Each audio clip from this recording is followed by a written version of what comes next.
paper magic will survive like the heat death of the universe, and will... Oh, it's a smuggler's copter. Would you like to crew this? And then it crashes because they don't understand arithmetic. All your cards belong to me. 2 minutes into macing him in the eyeballs, I switched to pepper spray. He's like, it's all right, refreshing. And went back to the mace.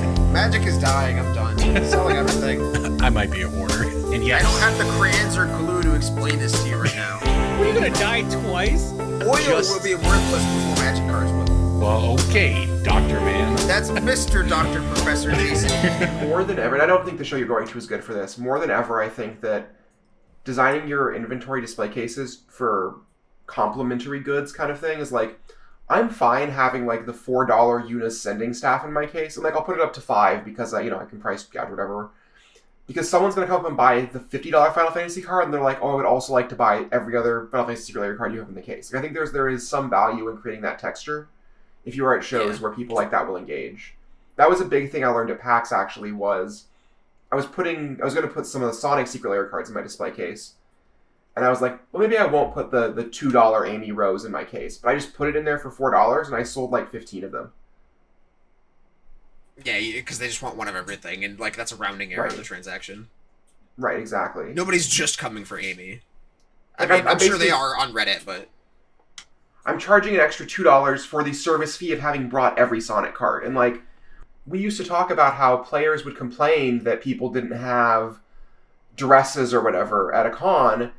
And the way that we make that reasonable is we charge them $3 for a dress, and people weren't happy if we charged $3 for a dress. Well, it turns out that's because competitive players are incredibly price sensitive. Yep. But the kind of person who wants to own all the Sonic cards is like, oh, I came here to get Shadow the Hedgehog and a Soul Ring, but you also have Amy Rose? Great, I'll happily pay you an extra $2 for having brought this to the show. Yeah. Universes Beyond customers are slightly less price sensitive, and they just want the thing that they want, and I think that's awesome. It's just a different crowd, right? Because they're not... I don't want to get... By nature, the competitive grinder is focused on EV, not necessarily of the event itself always, because like they understand they're not likely to make money, but just because you're a competitive Magic player, you're always looking for the edges, you're always doing the math or whatever, right? So it just objectively feels bad to that person because not in all cases, but in a lot of cases, right? It does matter to them what they pay on their cards. Yeah. That's just kind of how they're wired already, right? Because they're a competitive Magic player, not a casual Commander player who's just like, let's just have a good time. It doesn't really matter. $4, $5, whatever. You have my card. Yeah, it's exactly right. Well, it's also one of those things, too, where, like, I can put the foil Sonic Secret Lair Soul Ring in my case for 5% over TCG low and be fine with that. But to bring the Amy Rose card or whatever, I have to charge double low. Like, for that to be feasible. And the question then becomes... Where he's, like, paying 80% flat rate of low on Secret Lair cards, and then just putting them in the case at 120% TCG low. And, like, that's margin. And they fire sell. And so, like, I bankrolled Rochester by just bringing $50K in Secret Lair TCG low and said, please give me $40K for the show. And he just did. And that's how I bankrolled it. Something I noticed at PAX that was really interesting was because I had pretty much all the Sonic Secret Lair cards with me, but I also had some number of the sealed Secret Lairs, people were just like, somebody came up to the booth and was like, oh, I really want the Turbo Gear Secret Lair. Oh, you guys have all the singles for it. They total up to a couple dollars less than the sealed one because I priced the sealed one a couple dollars higher than low. And they're like, well, I'll just buy the sealed one because there's a chance I get the Chaos Emerald. And like, the fact that Secret Lair cards also just have booster packs effectively now, like there are people on TikTok who do like a booster pack opening, but it's a Secret Lair, and 99 times out of 100, they're just like, oh, it's the bonus card that sucks. But sometimes they get to, I got a Chaos Emerald and get 400,000 views. Kind of predatory, some might say, to make the Secret Lair product also be a booster pack, but I think that is the game. I don't think predatory I just want to put that on the record. That. I'm not disagreeing with you. There have been people who describe it that way because this is not supposed to be that product. This is just supposed to be, I buy my cards, I get my cards. So we'll see. The thing about the Secret Lairs is like, if you're willing to buy it for the 5 cards in the secret layer for the price, then great. The bonus card is a bonus. If you are only buying it to try and high roll the good bonus card, then you have a problem. Like I would argue that booster packs are predatory to a degree. This is what I've always said about that and I just wanted to put it on the record because someone out there is saying, well, yeah, that sucks that they did that. They have booster packs already. I didn't want to buy a booster pack. I wanted to buy my secret lair cards. No. So I wanted to put that out there. But what I always say also is that just like, and there's been a lot of discourse recently about scalpers and all this stuff. And, with the collector boxes and the new Pokemon, ETBs, and all of this stuff. And it is all mostly coming from a place of, I think, good faith from people. But it is, in my opinion, awfully just so like woefully uninformed about how the market actually works that people are just really hurting themselves by finding, by just choosing not to engage with the system, by saying that the system is bad and all predatory if it doesn't go the way I like. So I'm not going to engage with it at all, and I'm just going to complain about it. And that just makes it harder for yourself. That's why we do this show, right? Yeah. Sufficiently uninformed people who are acting in good faith are still really annoying. And that's okay. It's okay to be annoying. There's no laws against that. Well, like I saw this, the new discourse this week is over Spider-Man universes within, because of course on Arena the cards will be magicized versions of the cards, not spiderized versions of the cards.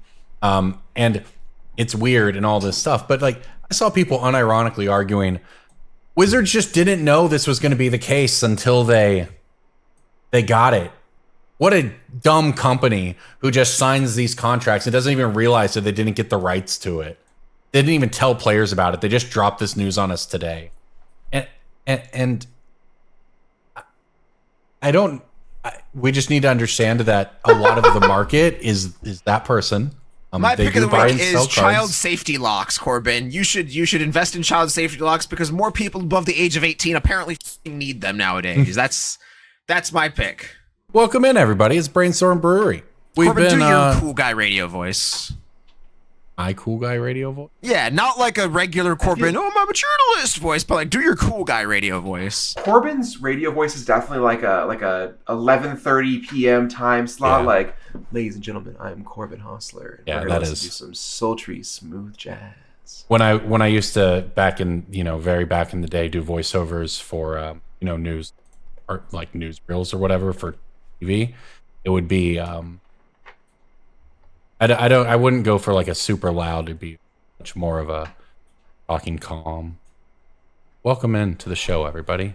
Brainstorm Brewery. Glad to hang out with you. NPR Brainstorm Brewery. We appreciate like the Hard Rock Station. We appreciate 101.5, the Brainstorm. You paid for the whole seat, but you're only gonna need the edge. That's.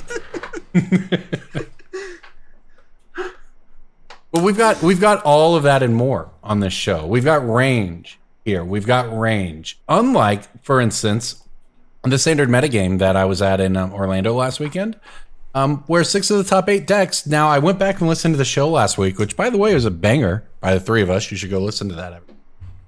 Cass put the over-under at 6.5, took the over. Obviously, I was then priced into the under. And it was the exact right line, Cass, because it came in at 6 out of the top 8 decks. Yep. Where Izzet, although, as was often the case last season, where Izzet was the best deck, Mono Red won the tournament because it beats Izzet. So, yep. It was a tournament, 650 players. We have a metagame. It was like 50% Izzet on day 2. I will say there was an interesting story that came out of it. I was highlighting cool decks on day 1, and a player was playing something cool. I don't even remember. It was a cool deck. The point is, I posted their list to social media, right, on the Play MTG accounts.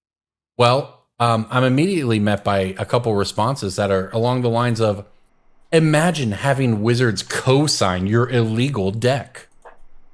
What? It turns out that this player had a Lithomanthic Barrage sideboard. That was in fact not legal in the standard format. But the real issue is that he got crucified, right? In real life, like he had to drag across Melee, the Orlando Melee accepted it street as barefoot, 90-degree weather. Like, well, the penalty for an incorrect deck list is a game loss, right? If it's just determined to not be cheating or anything, whatever, just like you did the wrong thing. But the issue here is that MTG Melee is supposed to reject any illegal deck list, and it didn't. So I think he actually got it downgraded and was not penalized in any way, because it's reasonable to expect that the tournament software that the tournament organizer tells you to use has the right legality if it checks your cards for you. Like, I don't know. It's a weird situation.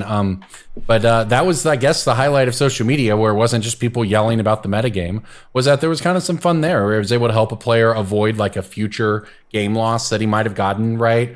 If he got, I don't even think they would catch it on a deck check, to be honest with you, because deck checks are not checking format legality in a situation like that. But, you know, Also, if he plays it in so day... long. Yeah, like, and if he plays it in round 13 and his opponent goes, wait, what the that's not legal, that would have been horrible for that player, right? So I'm happy that, you know, as a result of my work, I was able to make that person, you know, fix an error and help that person out. But it's just funny how that then is interpreted when you're working. It's, imagine Wizards co-signing your illegal deck.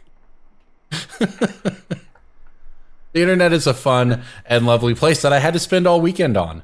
On usage statistics, you know, day 2 of this event in Orlando was 54% Izzet. What was the rest of the metagame breakdown like, Corbin? Because I shared something in our voice text channel that I want to compare to. Is the day 2 Pokemon TCG World Championship spread for decks. This is one of the least diverse day 2s I've seen from Pokemon TCG tournament recently.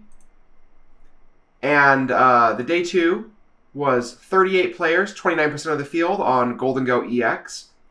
21 players, 16.5% of the field on Dragapult. 16 players, 12.6% of the field on Raging Bolt. And then 12 players, 9.4% of the field on Gardevoir EX. Gardevoir EX is the deck that won the tournament. Spoilers from an event a couple weeks ago. That was one of the least diverse fields I've seen. Now, Gardevoir has won like every tournament this season, but that's because only the sickest players are playing it. Yeah, so for comparison, day 2 of the Spotlight was 54% Cauldron, 11% Red, 8% Dimir, 6% Azorius. I've not seen a format this homogenized, maybe ever? 54% on day 2 is a crazy number. Like, even Naughty was only like 30%, right? Hogak was like 25% of its PT. I'm going to Cobblade era. I will say that having been on the floor of this event, there were, for people not playing Izzet, there were a couple reasons. Some people, you know, blah, blah, blah, feel like whatever, right? Some people just either couldn't afford or didn't want to pay for 4 Vivies and 4 Cauldrons, knowing that even if it lasts until November, you're not playing the deck for longer than that. And therefore they end up playing a different deck. So, like, in all honesty, it could like be even worse. Sure. But it also means that the most well-connected tournament players are able to play the best deck, et cetera, you know, but I don't know the last time, like, when we talked, and I talked last week at length about all the different factors that go into it, but this is really bad.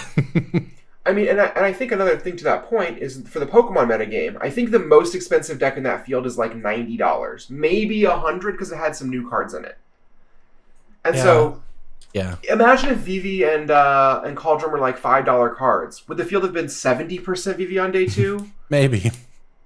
Like, maybe it would be less. Not good way. Maybe it would be less. Like, maybe the conversion rate would have actually been worse because it would have meant that, like, less invested players were able to play the deck.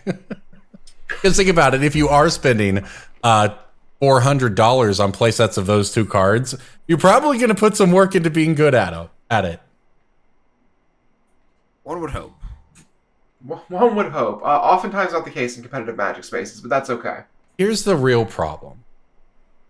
The next Magic Spotlight is in Baltimore, and it happens at the end of October.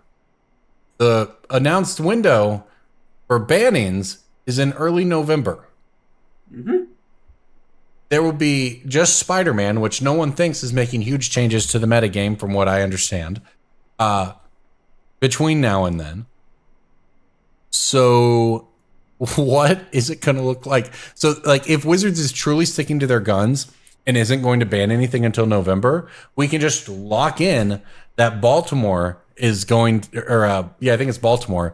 Yeah, will be this format. What do we think it'll be worse? Do we think that if they're forced to play against Izzet Cauldron for 2 months, people will just move over to mono red enough that people like something will change? Like, or is it just going to be worse? What if we get everyone to pinky swear that they won't play the deck? Well, there was a lot of gentlemen's agreement siding out cutters last season. That's so scuffed to just like sit down for a mirror match and it's like, let's cut the card that makes it so that we're just flipping coins. God. No one liked playing with Cutter. Even people who love the Izzet Cauldron mirror. And this is the question I asked the most. I got the most interesting stuff with out of the weekend. Is I asked, is the Izzet Cauldron mirror more like the Cawblade mirror or more like the Aetherworks Marvel mirror? Which is to say, is it? Most people said the former. They said the games that are not They said the games that are not immediately like one. You have tap lands and your opponent just kills you on turn 3 or 4 or whatever. They said tend to go very long and be very good.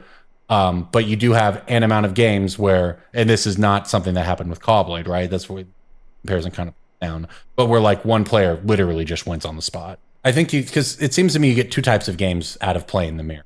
You do have games where small advantages. I mean, because people board out their Vivies, some number of their Vivies. So it's I've been saying this shit since like. Okay, sorry. Yeah, no, it just tended the way it played out is it tended to be like either one person just is able to run away and combo and the game ends and that game's terrible and it's an Aetherworks Marvel game, or neither player is able to combo, but because you're at all points holding up interaction for each other's combos, and therefore the combos aren't what decides the game. It's all these other decisions you made along the way. And those games, like Nicole Tipple was saying, it reinvigorated her love for tournament Magic. She enjoyed playing the mirror so much. It was an interesting experience. Yeah. Do what? Standard spikes are sickos, and I agree. I've been saying this since Splinter Twin was the best deck in Modern. I'm just tired of Steam Vents, man. I'm tired of these blue-red decks. I agree. I'm tired of this Remand Lightning Bolt horse crap. Like, one player I talked to for 10 years, get us some like Birds of Paradise, Birthing Pod, Kitchen Finks magic. Like that's give me a good Godless Shrine deck for once. Jeez, it's so close to. I saw Ketramoses. The Godless Shrine deck is so close, Cass. If I could play Ketramoses, the deck might be playable. They get to play Strategic Betrayal, which makes them sack a thing and exile a Greg. It's so close. Like the problem is that the Cauldron deck just has the combo finish. It's not even a finish, right? It just has the combo angled to it that no one can beat. The problem is the Izzet deck grinds better than your Ketramos deck. They just play Quantum Riddler. That too. Quantum Riddler's sick. It's been a Quantum Riddler is a recession indicator. So here's a play I saw from Mono Red. In fact, from the player who I think it was the player who won the tournament. He was staring down a 5/7 Quantum Riddler, and his opponent had just like all the cards in it, right? He had a dragon in hand, a Hellkite that had been bounced back to his hand with a Floodmaw, and he had like a card that didn't do anything. And then he had 5 lands. So he draws for what is going to be his last turn because his opponent is certainly going to combo or he's not going to get through the last like 8 or 9 points of damage he needs, right? And his opponent has a 5/7 Riddler. You know what he draws for his turn? Vengeful Possession. You know what that is? No. It's a Threaten, a common Threaten effect from Duskmourn, but it has another line of text on it that says, after gain control of target creature until end of turn, you may discard a card. If you do, draw a card. So he discards the card that from his hand that doesn't matter, draws the land so that he can warp in the Hellkite for exactly lethal to win like round 14 of the spotlight against an Izzet player. And it's like, there is good magic happening at these events, but then the stupid Cauldron deck just combos somebody on turn 4 and it takes them 10 minutes to do it, and it's terrible, and it's just, we're so frustratingly close. I was talking with one of the other vendors at PAX about he had played like the green-white Kona deck at the last Spotlight event. And like that deck sounds like so my jam. Like you have that deck is cool. one of Valgavoth to tutor for with the Ceremia, and then you play this Elvish Piper and then crew with your lands. Like that sounds awesome to me. It is. But then I started thinking like maybe I'll build that. Maybe I'll get the cards for that. And then I thought about losing to Cauldron on turn 4 and having them take 10 minutes. And I was like, maybe I won't buy the cards for this. Yep. I did have one player hit me with this on a financial note, because we're talking about buying the deck and getting banned or whatever, right? And he's like, yeah, here's the thing, that doesn't matter to me. Izzet cards never get banned. I was like, what do you mean? He's like, you just start playing them in the next format. It's the same deck. It's the same card. The best Izzet cards are always the newest Izzet cards, and then you play the same Izzet deck in every, like, you just play Cutter and Pioneer now. No real loss. Like it went straight into the Izzet Phoenix deck with all of the same Izzet spells, like we're Artist Talent. The 10 years of Splinter Twin being banned, right? Like, for the sake of argument. We're talking about, like, the last, like, ever since Izzet Phoenix, basically, right? That's like a 5+ year run. Like, I mean, like, that's the defining Izzet archetype of anyone who's not Splinter Twin old. It's weird where, like, Standard's 3 years now, so people can kind of create these pattern recognition moments, but, like, the blue-red decks in Standard right now, to me, are defined by a density of cantrips or powerful bounce effects like Into the Flood Maw, which I think we've talked at length about how that's just like a design space issue. That card was... There's really no way to make that card not too good without making it incredibly boring. It's sort of like defined by these hyper-efficient spells that when you have 3-year Standards, you accumulate. And blue and red is the color combo that typically gets the most problematic hyper-efficient spells. Because, like, the efficient black spells are Duress. It's the... they don't stack on top of each other. Yeah. Right. Llanowar Elves is the efficient green card. What's the efficient white card? They don't get one. That's okay. It's a bad color. but I mean, yes, they get all kinds of Savannah lines these days. It's all relevant. It's the consistency of the color combination, and that's why it feels like you play against the same blue-red deck in every format. Whether they kill you with Cutters or Phoenixes or Vivies, they do all the same stuff to get there and interact with you. So, you have to put 1-mana spells in every set if we're going to be doing limited. And there's only so much design space for 1-mana blue and red spells. Like, how do you make a 1-mana red removal spell for your format that isn't something that's already been made or isn't better than what already exists? And, like, that's really tough to do. Yeah, which is why everything feels texturally the same. Yeah, and it's like genuinely a problem of... And I'm not even... a radicalized person on this issue, but like of too many sets in Standard, of longer rotation, because to me it is, I've been thinking a lot about this, so I'm going to put this out there. Don't jump on me if it's a bad thought, that there can be a difference between creating the most fun format as a company and creating the most stable environment format for a company. And so basically what I'm getting at is, if you are those players who spent $400 on their Vivies and Cauldrons, you did that because you are playing paper Magic. You are engaging in the system. You are doing it. You are committed to playing an RCQ with that deck. Those people had an expectation from what Wizards told them. They then had that expectation followed through on, and you've created a stable environment. Now, you could also emergency ban Vivi or Cauldron 2 weeks ago, and the format would probably be better right now. It would almost certainly, probably couldn't be worse, but we said that 3 months ago.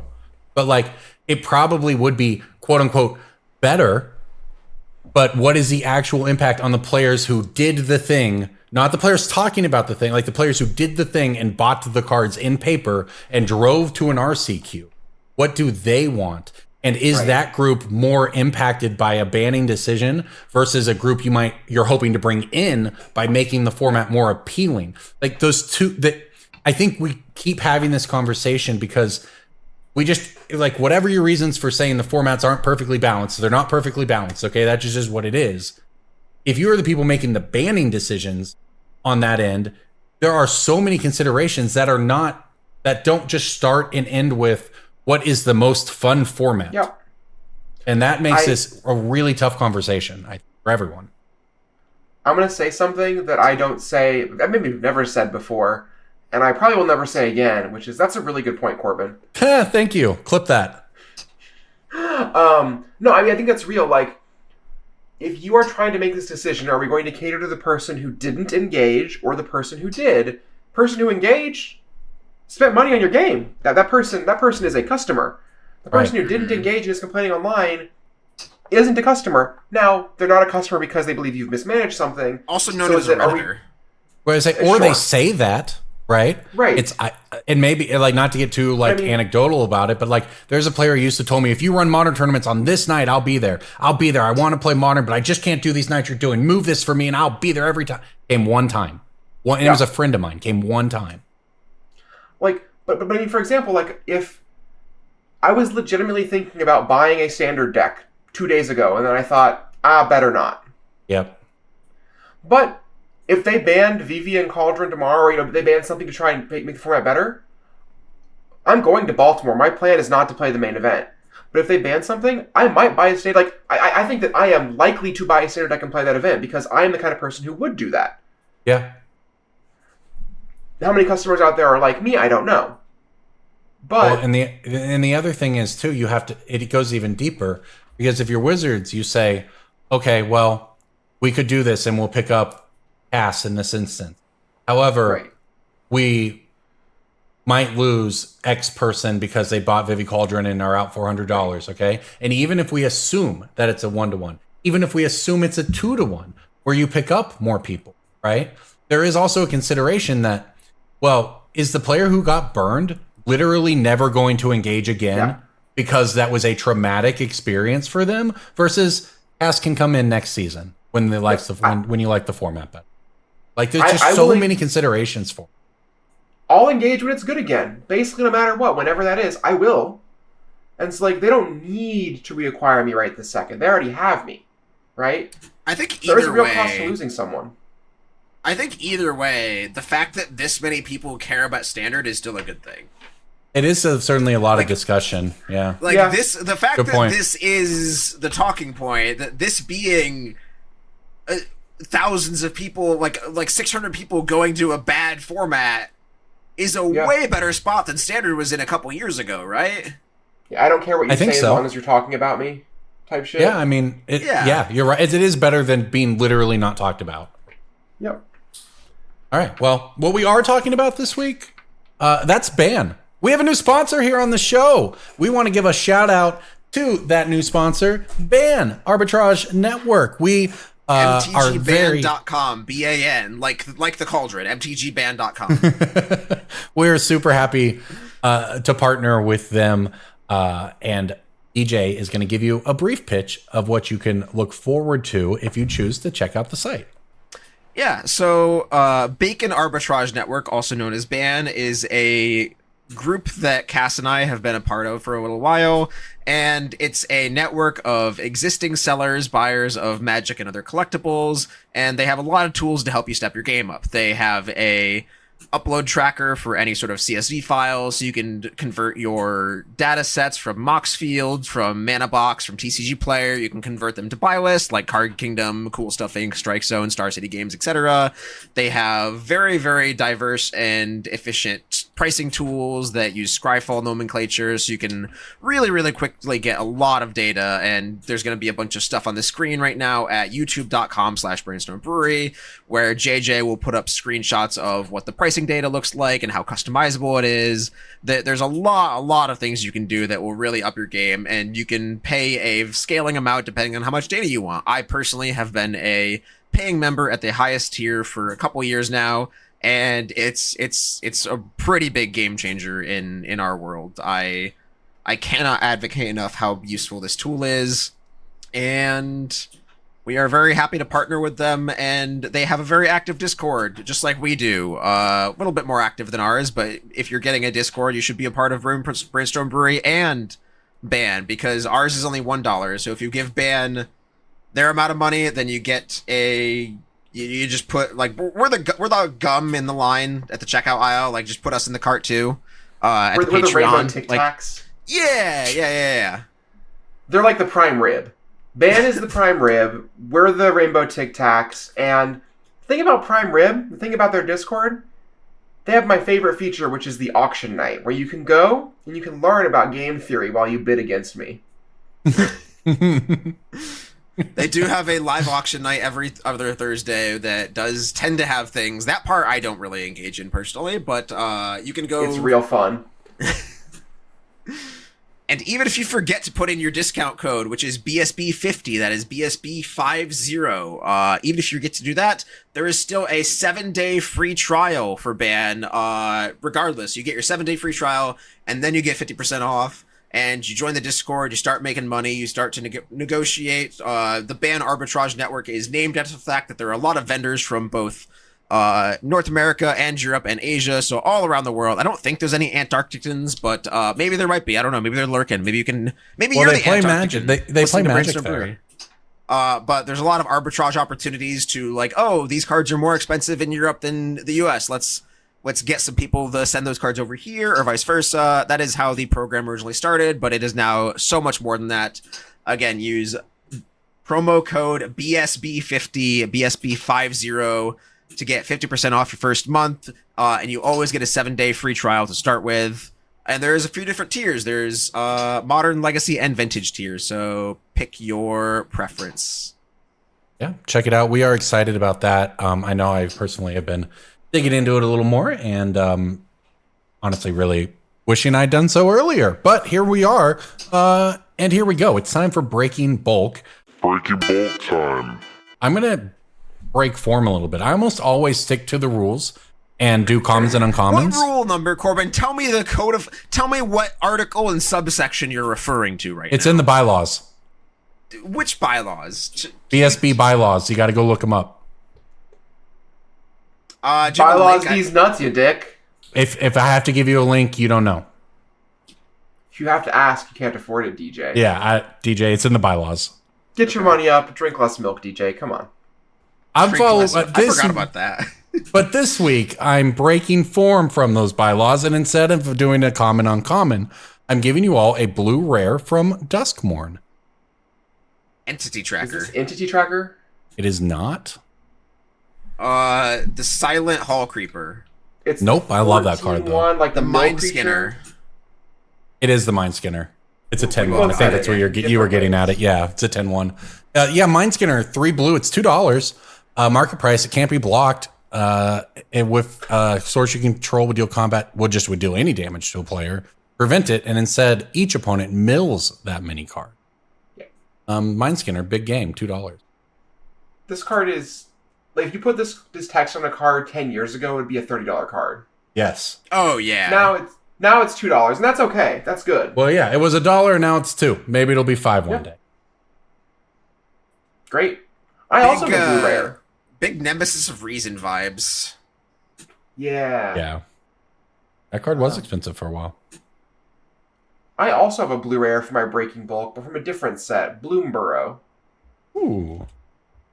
Uh, Mockingbird. Like $8. No. Valley Floodcaller. No, good guess though. I like that card. Card's cool.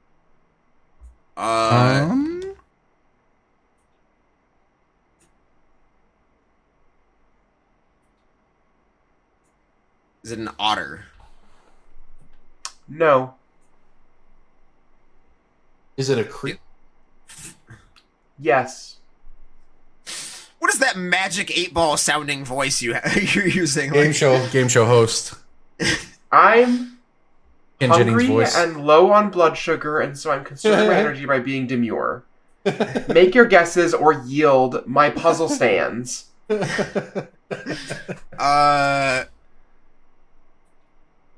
What's in that set? Frog is the one of the other archetypes. It's not a frog.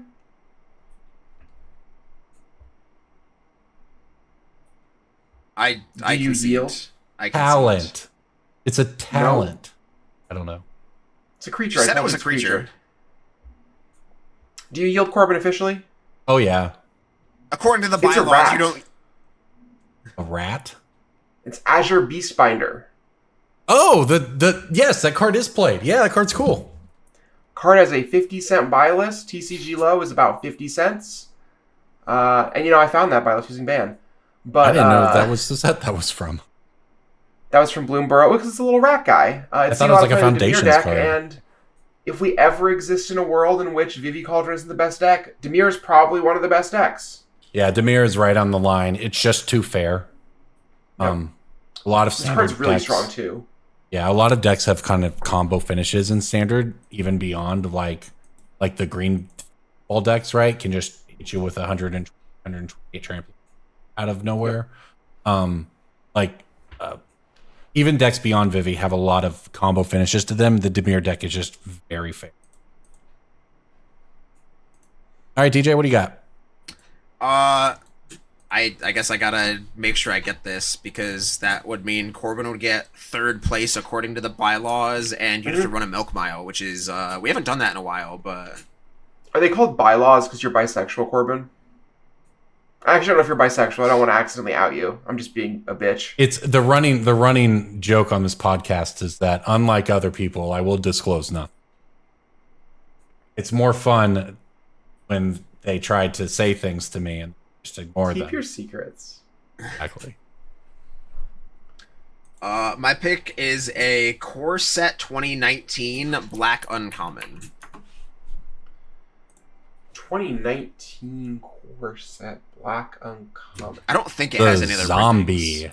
Stitcher Supplier. While Corbin guesses wrong things, I will tell everyone that Breaking Bulk is a game where we pick a card that you should not have in your bulk rares, or a card that you should scan into your apps and send to buy lists. Places like Card Kingdom, Star City, Cool Stuff, all those larger stores will buy cards from you. I will buy cards from you. I'll buy these and then I'll sell them. So if you have...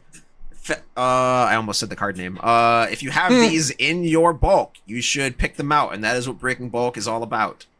Does it start with an F, DJ? You can't give us the misdirect. That's too far. That would be impressive.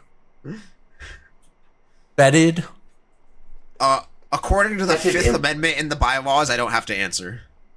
I refuse the right to incriminate against myself. Festering Newt. No. Festering Wound. Bog Bonder. This card does not fester or bog with any bonds. Is it fetid? It's not fetid. Is it filthy? Is it Feted? Corbin, the card does not have a feet fetish. Is it Tysus? We're doing so much worse than if we had just tried to guess. Correct. With no info. What's the black card in the cycle of It's not in the Veiled cycle. Summer from I don't think it's in a 19? cycle. It's I don't remember that stupid. Is it the zombie that you make No. 4 zombie tokens Whatever- with not- no. Is it a Jason? Phantom? Kind of? Is it a Wraith? Withering Torment. It's no. it's in the Phantom-y Wraith family, The but that is not Would the it one fit on in the a card. bread box? Is it like a 1/1 unblockable? It is incorporeal, so I think it would fit in a bread box. If you like, it'll fit in a Ghostbusters vacuum for sure. It's a 1/1 No, that's unblockable. no. I have sec. I yield. Fell Spectre is a 4-mana 2/2 or 4-mana 1/3 flyer. When it enters, target opponent discards a card, and then whenever any opponent discards any card, that player loses 2 life. So it is in the McGrin. Liliana's Caress family of cards. The market price on this is surprisingly low. It is 41 cents, but Card Kingdom will pay you a quarter on up to 58 copies. Pretty good. So that's a pretty good indicator, and they charge you $1 for it if you are buying from them. So Great. I am a big fan of Fel Spectre. My Roka just barely picks this one out. My bulk threshold is 40 cents on my machine, but it's a good one. And if you list it for $1, it'll eventually sell. 40 cents. Not even that's intense, Steve. Hey, Card Kingdom will give you a quarter for it, and the foils are also worth like $5. So it's one of those kinds of cards where there's just no special version, so the foil is a lot. Yeah. All right, well, there you go, everybody. Breaking bulk. And remember to go check out Ban. All right, time to turn our attention towards the upcoming set. We've been getting some more previews for it. And I want to take a moment, actually, on talking about the next set, Spider-Man. Last week, we talked about the set. And I want to give a shout out to our editor, JJ. I know we usually are just being mean to him by going, JJ, what this? But I actually want to say he did a great job. Speed, so it sounds normal. Yeah. But he actually did a great job with the show last week, and I play the enjoyed entire podcast backwards at the end of the podcast? Only if you want to get Dark demonic. Side of the Moon thing. Yeah, just to demonic inflate vibes. Yeah. But anyway, shout out to JJ. And now Spider-Man is coming JJ, out. We're can you getting add more. the entire Marvel Endgame movie to the end of the podcast? Can you add I the did wonders entire for our Game numbers. Changer election episode to the end of the podcast? And then Endgame at the end of that, yeah. I don't know if you all know this, but on YouTube, like if you do want to watch, like say I want to watch a sports show that was on, but they don't upload the whole thing to YouTube. There's lots of channels on YouTube that just re-upload whole things, right? But then for whatever reason, at the end of them, it's always like 10 minutes of somebody like doing beads in like the person in whatever country they're from doing arts and craft beads on a table. And I don't, That's so I've never understood if like they're not even trying to sell you anything. It just genuinely makes no sense. But like this is a common thing on YouTube for the channels that like re-upload a bunch of stuff. Anyway, it's a fun fact. Deep bowels of the internet here. I didn't think I would care much for Spider-Man as a set, and I mostly don't, personally. But I will say some of the source material cards, like the comic arts, are really doing it for me. Specifically, the Beast Within is like super cool. The Heroic Intervention is like, that card it's obvious, it's low-hanging fruit. And then the Reanimate, chef's kiss. Also, we have a hot dog token now. I really can't be that upset. And there's the Amulet playable card. Or not Amulet, well, maybe Amulet. But the Urza Saga playable card. The Spider-Man's camera. Peter Parker's camera. Oh, I thought you were talking about Bagel with Schmear. Urza Saga can also find Bagel with Schmear, which means that Urza's greatest creation was to put cream cheese on a bagel. And honestly, I don't care about his war machines, man. I want a Bagel with Schmear. You're right about the art cards, though. The comic book arts, they're pretty darn cool. Like, here's the thing, though. Are we at a point of saturation? Because I looked at the Heroic Intervention, I thought, dang, that's cool. But, like, there's, like, 5 other Heroic Interventions where you're like, dang, that's cool. And if it's like, Soren can do it, then anything can do it, I think. Right. I think Heroic Intervention also, like, this is the one I want.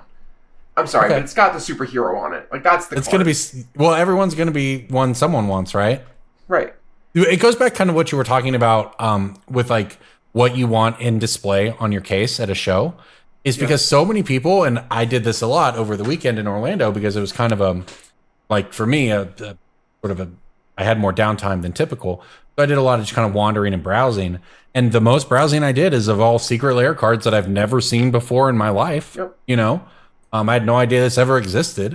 And I imagine that that's the kind of thing that people want to buy more so than they want to buy duresses. Secret lair cards do so well at the shows. It's really crazy. Because people aren't gonna see it, and they're not gonna remember it again, and they're not gonna remember it.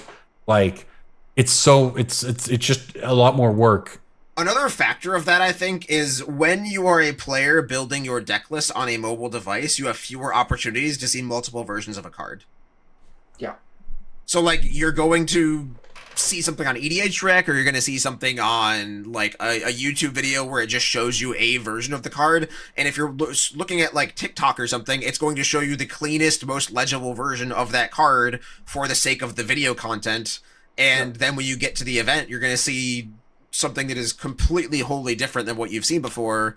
Good point. And so there's just much fewer opportunities to see the alt art versions on the internet unless you are specifically going to some sort of database like TCG Player or Scryfall, clicking on the card and clicking view all versions. And at I've built a few commander decks recently, and I haven't done that. I have no idea what some of the versions available are, right? I was building Deadpool, and I was putting, I think the card is Twin Flame into the deck. Sure. And there's like a Chucky version of it from, I guess, the Duskmorn era, whatever. I had no idea it existed until I just stumbled across it somewhere. And then I was like, well, I was actually not going to put this card into my deck at all because it had whatever, but this version's so cool, I will. But I didn't go to Scryfall and look at every version of Twin Flame to see if there was something that spoke to me. You know, I just basically bought the cards that were available at the lowest available price, more or less. So yeah, and like speaking to the type of person who goes to a convention in person is more likely to be a person who wants to spend money on cards. According to MTGBand.com, TCG low on the regular Twin Flame is $4, TCG low on the etched foil is $11, and TCG low on the Secret Lair Chucky foil version that Corbin is talking about is $9. And there's a lot of other data on here that will go in the video part of the podcast. You can just see all of the, it shows you European prices, it shows you Card Kingdom's buy list, it shows you Star City's buy list, it shows you near mint, LP, MP if there's available. It just gives you so much data, and all of it's customizable. It's very nice. Right, check it out, including for these picks of the week coming to you right now. Pick of the week, pick of the week, pick of the week. Time for the pick of the week. DJ, we'll let you just keep it rolling. What do you got?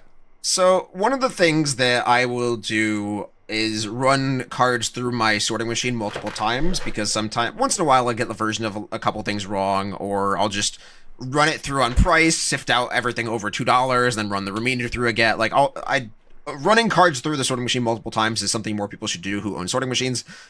Jace's Archivist is one that went through a couple times recently, and it happened to get the price wrong, and it thought it was the list version, and it said the list version was like $20, and I thought that can't be right, but that is right. The data was right. The card version was wrong. It was an M15 version that is worth roughly $6, and so I am picking Jace's Archivist because people are willing to pay up to $20 for the list copy, while the Commander 2015 copy and 2013 copies are a third of that. So there are ever-increasing draw triggers happening in Magic. I think Wheel of Fortune is also criminally underpriced right now on TCG Player. So you can put that in for I'll steal 2 picks of the week. We do have a pick of the week spreadsheet where we have all of our picks of the week categorized going back a few years. We also have a spot for a guest pick of the week. I am going to be the guest of this week's podcast in addition to the host. I'm dual hosting. That's right. I'm putting it in the spreadsheet Wheel right of now. Fortune Revised Printing is the guest's pick, who is also DJ, and Jace's Archivist from Commander 2015 is DJ's pick. There's just so many things coming out now that care about when your opponent draws cards or when you draw cards, and it's just so powerful to have an effective what's the card? Not Wheel of Fortune, Windfall on a stick, just like blue tap.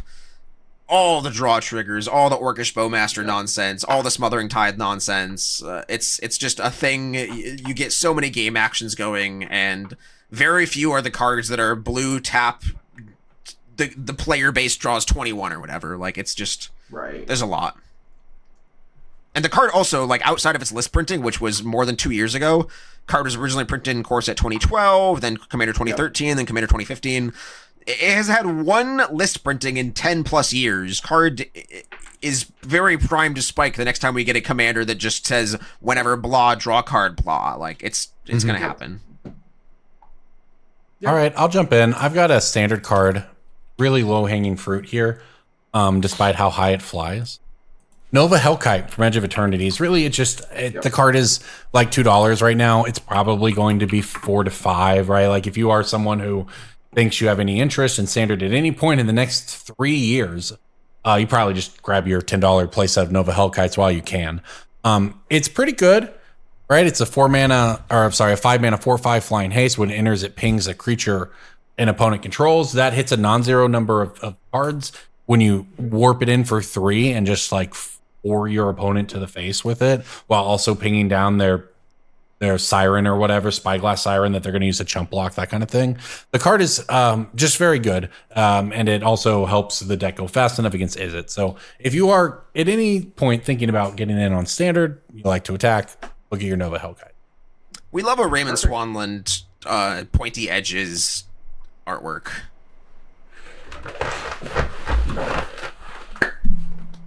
Howdy, folks. I have a really good pick of the week this week. I'm about this one. Welcome into Cass's Corner, ever.